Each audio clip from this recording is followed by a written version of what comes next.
Here's why working in Photoshop to change the sky with Generative Fill is much better. We already have a sky swap tool, the sky replacement. So if I go edit sky replacement, this is great because you can actually take a photo of a sky, or you can choose a picture of a sky, upload one, and it will change the sky, which is pretty dang cool.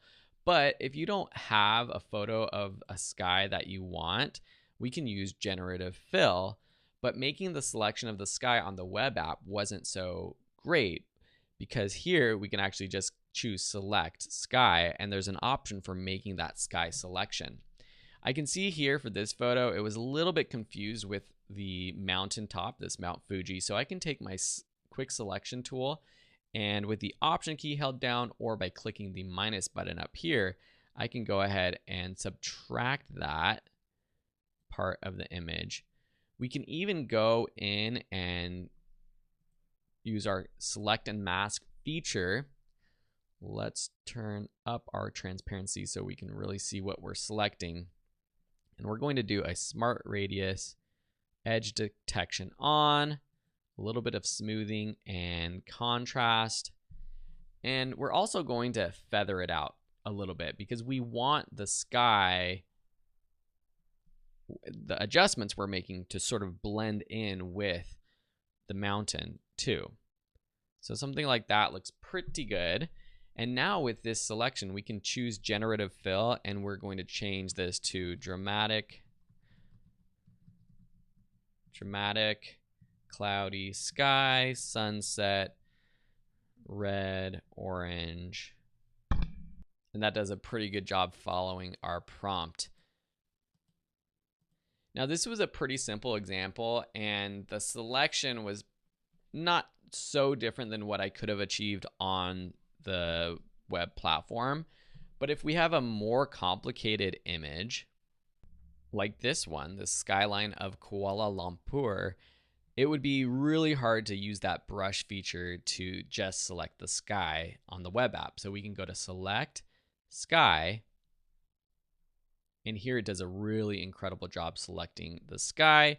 There's just a tiny bit here that wasn't selected, so let me take my brush, get in there, and now we can generate rainy storm clouds. You can see that it's editing the buildings in the foreground a little bit, so we can adjust that. So let's go ahead and pick the clouds we want. Let's go, that last one looks good. So what I would do is now I would go to our background layer. I would go back to that selection, so select sky. But now I can actually invert that. And with this new contextual taskbar, I can just click this button to select the inverse, copy and paste that layer, and then move that layer on top of my new Generative Fill layer. So we have our original buildings here. All right, so this is looking pretty good, but we have one glaring issue, and that's with the reflection. We don't have the storm clouds down in the water below. The quickest, dirtiest, easiest way to do this is I would simply just take all these layers. I'm actually going to copy them, right click and choose merge layers, and then simply flip this layer. So I'm going to go up to edit, transform, flip vertical.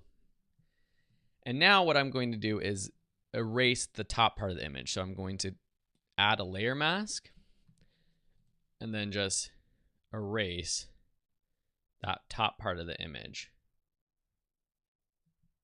And get enough of those clouds in there that it looks pretty good. Now the clouds at the bottom, it doesn't look so much like a reflection because it's not blurred. So I'm going to select this layer, go up to filter, blur, Gaussian blur. And now we can increase this until it kind of looks like what a reflection would be, which is sort of like a long exposure, sort of blurred out water. So something, I want to see a little bit of detail, something like that. So I want to make sure I'm not selecting anything up here in my layer mask. And that looks pretty good. Maybe even dropping the opacity just a little bit. Maybe even adjusting the color. So with this layer, selected, or it doesn't really matter, but just adding a, let's just do a hue saturation adjustment. Click this button so it only applies to the layer underneath it. And we're gonna make this a little bit dark, like more of like a purple, darker saturation, something like that. Looks pretty good. Just like subtle adjustments like that can help.